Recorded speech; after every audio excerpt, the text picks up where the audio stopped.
Academy YouTube channel.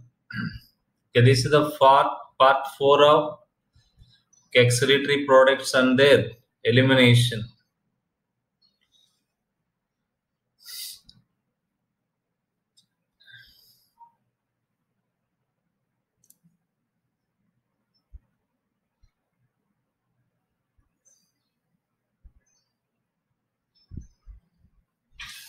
Excretory organs. In the previous video, we learned what are the different types of excretory organs in different animals. Here, we are briefly talking about protonephridia, metanephridia, and Malphusian tubules. Okay, the organs responsible for elimination of metabolic waste are called excretory organs. What is meant by excretory organs?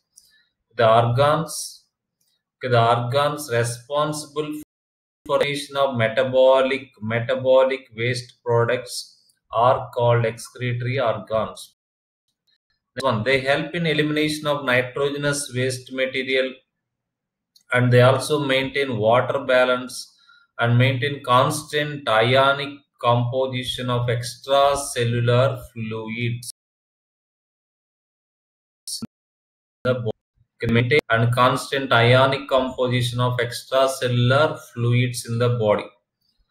Extracellular blood is extracellular fluid present in the blood vessels. A variety of excretory organs are present in animal kingdom. Yesterday we learned a variety of excretory organs present in animal kingdom. Protonephridia with the sphenocytes, flame cells, and nephridia. Okay, nephridia in the annelida, different types of nephridia and coxal glands. We learned different green glands. Okay, we learned a variety of excretory organs in mollusca phylum, in arthropoda phylum, and other phyla also. Okay, invertebrates, and these simple. In invertebrates, in most of the invertebrates, the excretory structures are simple form, whereas in man and invertebrates, they are complex tubular structure. That is the difference between invertebrates and vertebrate. In invertebrates, okay, these are simple tubular structures. Whereas in vertebrates, including human beings, these are complex tubular structures, excretory structures. And these are called, in these animals, in vertebrates, we call these complex tubular structures are called kidneys. Some of the excretory organs in invertebrates are mentioned here. One is protonephridia, is a dead end tubules with the cellular units called flame bulbs. Okay, protonephridia, you can see here protonephridia tubules here, and flame bulb you can observe here. Flame bulb. Okay, protonephridia, this is a network of dead end tubules. With the cellular units called flame bulb. Each bulb has a tuft of cilia. Yesterday, okay, we have seen those tuft of cilia there. Okay, they consist of tuft of cilia projecting into the bulb. It contains tuft of cilia projecting. You can see here, okay, cilia projecting into the, okay, this part. Okay, tuft of cilia projecting into the tubule. Protonephridia are found in Platyhelminthes, in rotifers, and some annelids, molluscan larvae, and lancelets with sphenocytes are present in cephalocardate. Protonephridia are primarily concerned with ionic and fluid volume balance regulation, that is called osmoregulation. Very important point. Osmoregulation, you can see here in this tabular form also. This is the diagram yesterday I showed you. Okay, this is the structure of sphenocytes you learned in the, okay, part 3. Okay, observe here Platyhelminthes, rotifers, and some of the larvae of annelids and molluscans consists of, okay, protonephridia, otherwise called flame cells. End of the, okay, blunt end of the excretory that is present, and large cilia moving in the lumen of the cell. And primary function is osmoregulation and secondary function is excretion. Here primary function, what is that? Osmoregulation. And blunt end, there is a blunt end of the excretory duct and large cilia moving in a lumen of the cell. It looks like. And cephalochordata, okay, protonephridia with solenocytes, you can see here. Okay, protonephridia with solenocytes, here you can observe in branchiostoma, means amphioxus, lancelet. Okay, that's about protonephridia. The next one is metanephridia, the tubular excretory structures which are immersed in the coelom, immersed. Okay, they are floating in the coelomic fluid and enveloped by a capillary network. I will show you here. Look at this one. Okay, here there is a coelomic fluid. Okay, there is a coelomic fluid here.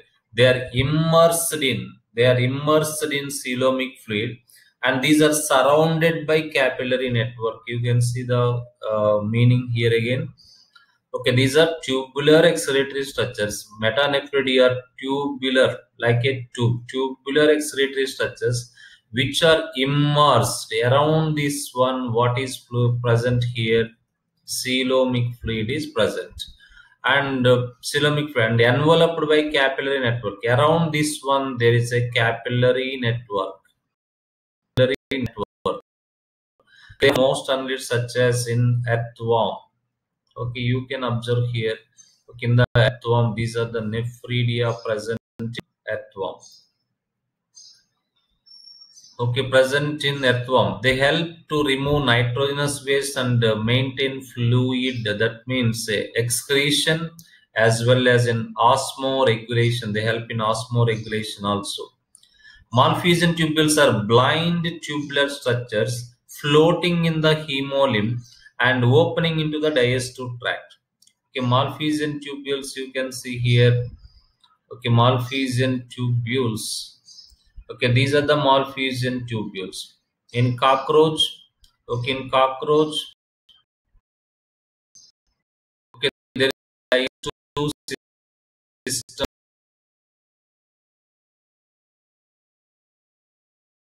here. For example, and this is the hemolymph. Here, sinus is filled with the hemolymph. Okay, here there are Malphizian tubules. These Malphizian tubules are floating. They are floating where? See the hemolymph. They are floating in hemolymph and they are opening into the digestive tract. Okay, they are opening into the digestive tract. You can see here. Okay, look at this one here. I will erase this one.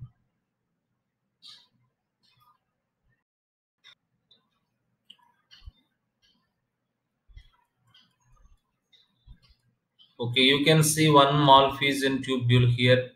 Okay, this Malphizian tubule.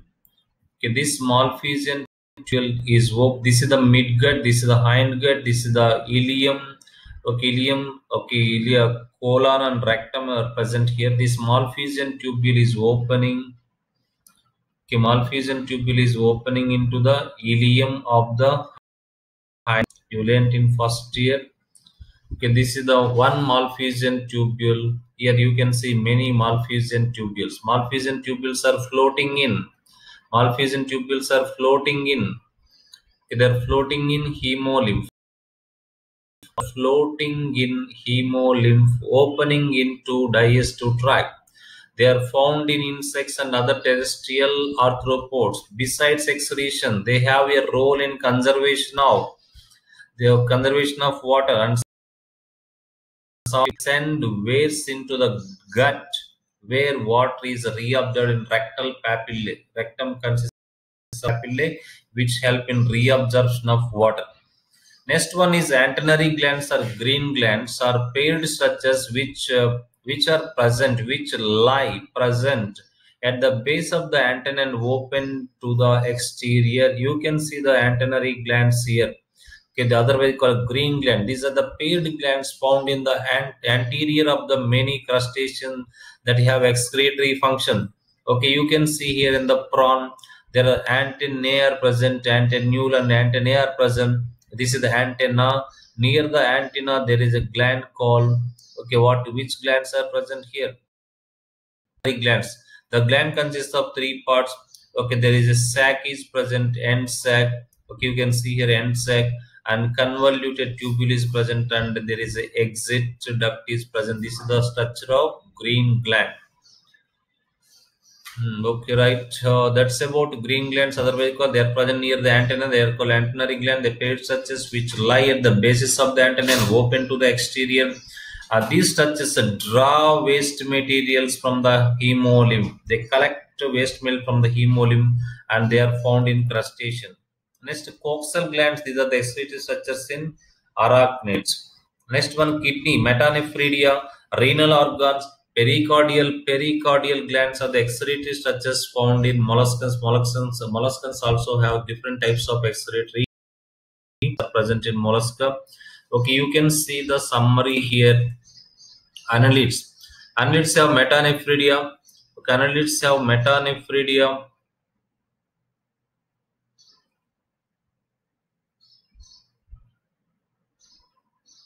Okay, annelids have metanephridia. There are different types of septanephridia, pharyngeal nephridia, integumentary nephridia. Nephrostome collects nitrogenous waste from the fluid. Okay, there is a coelomic fluid.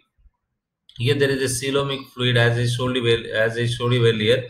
Okay, now here nephrostome is present. This nephrostome is collecting nitrogenous waste from the coelomic fluid. Okay, nephrostome, it collects the nitrogenous waste material from the coelomic fluid. Nephridial body collect the nitrogenous waste material here. This is the nephridial body. It collects the nitrogenous waste material from the blood. These are the capillary. Okay, and open into the gut, and conservation of water. Some open into the gut, some open outside, and the function is excretion and osmoregulation. They help in the conservation of water as well as excretion and osmoregulation. Next, crustaceans have green glands, green color at the base of the antennae, and absorb ammonia from the blood and release into the water. Tracheids have Malpighian tubules. Okay, the Chilopoda, Diplopoda, Hexapoda, Malpighian tubules are floating in the blood. That means hemolymph. They are releasing nitrogenous waste material into the gut. Here, Malpighian tubules are floating in the blood, releasing into the gut.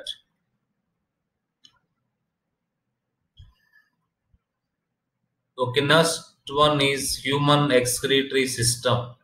Okay, human excretory system. I will briefly tell you some point related to this one. Human excretory system consists of which parts? Can you guess it? Okay, pair of kidneys. What is the next part? Can you guess it? Or the next one is a pair of ureters. What is the next one? Urinary bladder. And next one is a urethra. These are the parts. These are paired, two in number, one in number, paired, unpaired. Now I am taking kidneys here. Kidneys, what is the shape of the kidney? Bean shape. And what is the color of the kidney? Dark red color. And next, what is the kidney? 120 to 170 gram. And next one, what is the location in the abdominal cavity on the dorsal side between T12 to L3? I will show you that one. I am going back again. What is the shape of the kidney? Bean shape. Next one, can you tell me what is the color of the kidney? Dark red color. And what is the weight of the kidney? 120 to 170 grams. And next, what is the location? They are present in the abdominal cavity, on either side, on the dorsal side between T12 and L3. And I will show you these 2 points in a diagram. Okay, ribs also. 11th and 12th ribs also partially covering the kidneys. Look at this one, this beautiful diagram. T12, this is the T12. You know, our thorax has 12 vertebrae. This is the last one, T1, T2, T3, T4 up to T12. And in the lumbar, we have L1, L2, L3, L4. Okay, here this is the L1s, this is the L2. That means lumbar vertebra 1, lumbar vertebra 2, and lumbar vertebra 3. Kidneys extended up to L3. Yeah, T12 to L3, that is the extension of kidney. In the abdominal cavity, on the dorsal side present between T12, from T12 to L3. T, Tintam, every day 3 times Tintam. Okay, remember T12, L3. Next one, ribs. Okay, ribs also covering here. Okay, you can say, okay, you can see here, this is the 11th rib and this is the 12th rib, and they are also covering the 11th and 12th. Okay, here they showed you here. Okay, 12th rib is also covering here, 11th rib and 12th ribs. And ribs, 11 and 12 ribs partially cover the kidneys. Okay, you got it, I think.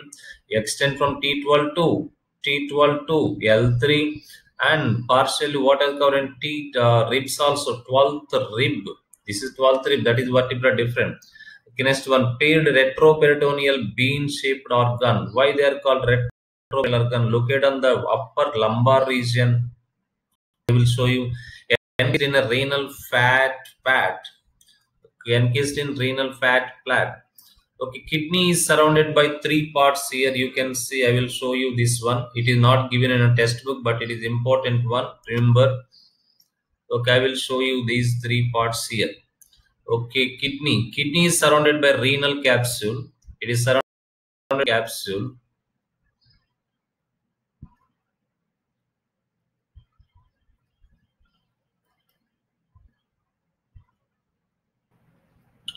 Okay, kidney is surrounded by 3 structures around the kidney. What are present? Renal capsule is present, inner side. Okay, I will show you that one. Okay, inner side there is a renal capsule. Renal capsule is present. Okay, this is the inner layer on the top of the kidney. That means next to the kidney. I will show you another one. Okay, here you can see on the kidney there is a renal capsule attaching to the kidney. There is a renal capsule here.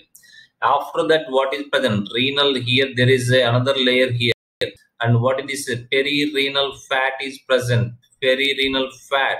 After that, what is present? Renal fascia is present. I am going to explain these 3 here. Okay, look at the first one. Okay, I am talking about inner one, renal capsule. Inner one, made up of dense, irregular, fibrous connective tissue. Dense, irregular, fibrous connective tissue with collagen and elastic fiber. Collagen and elastic fibers made up of elastin and collagen. Attaches with the surface of the kidney. Okay, I will show you that one here. Renal capsule on the top of the kidney అంటుకొని ఉంటుంది renal fibrous capsule. You can see here it is attached to the kidney. I will show you here also. This is a renal capsule which is attached to the kidney. After that, what is present after this one here? This that renal capsule is present. Above that one, this is another second one. I am talking about this one now. Okay, look at sorry.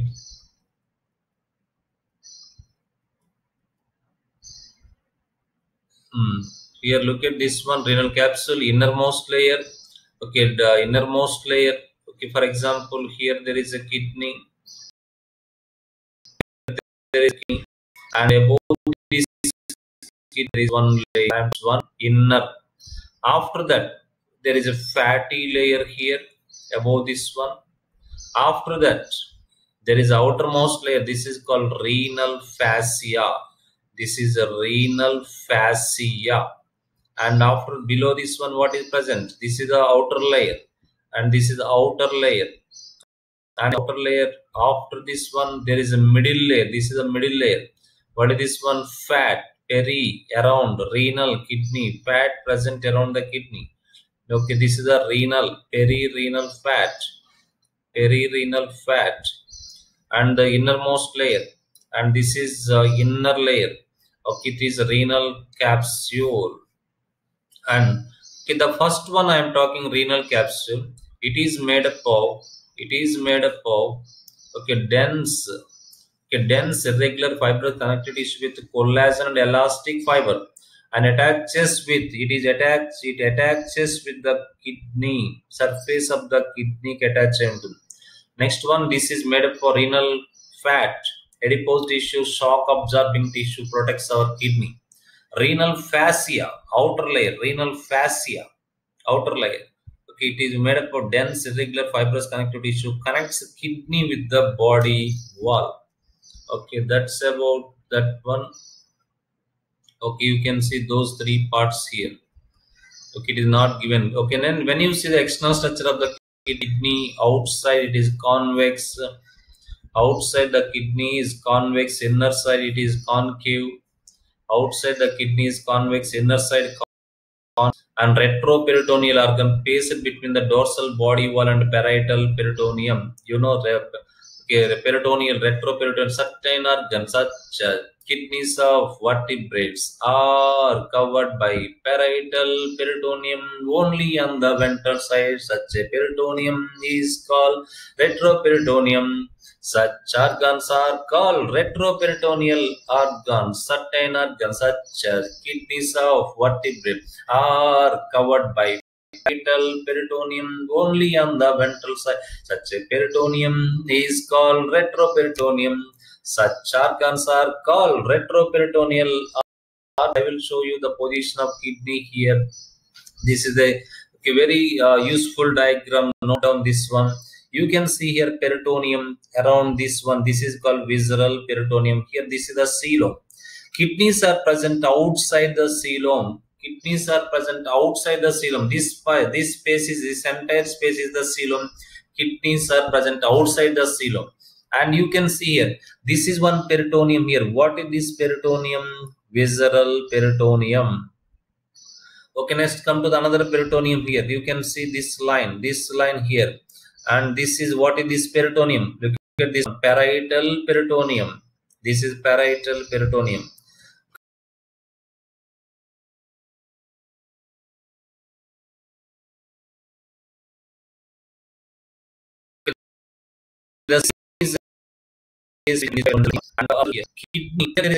Kidney is here. Okay, this side kidney does not have peritoneum. This is only present on the back of the kidney. Retro means back. Okay, only certain organs such as kidneys of vertebrate are covered by parietal peritoneum only on the ventral side. Such a peritoneum is called retroperitoneum. Such organs are called retroperitoneal organs. Certain organs such as the place between the dorsal body wall and parietal peritoneum, the space between parietal body wall, the space between parietal body wall and this one. Okay, in that space our kidney is located. And coelom is present outside the kidney is present outside the coelom. Hilum, notch on the concave side of the kidney. If you take the kidney here on the concave, this is the convex side, this is the concave side. Here there is a notch. This notch is called as a hilum or hilus. You come across this term in botany also. Okay, notch on the ventral concave side of the kidney. What are the structures that are entering into the kidney? What are the structures that are going out of the kidney?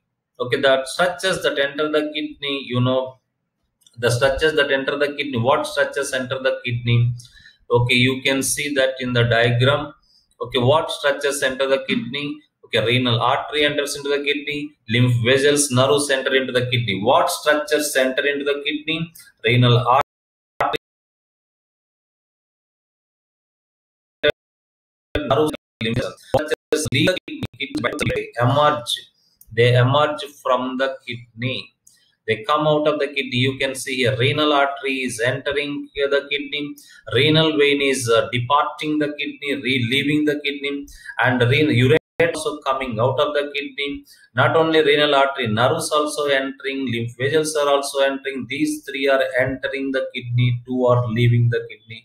These are the structures that are entering into the kidney and leaving the kidney through the hilus of the kidney. That's the end of this part. I hope okay you get some new points from this part 4, and note down those important points and tabular forms and practice number of times. Keep practicing.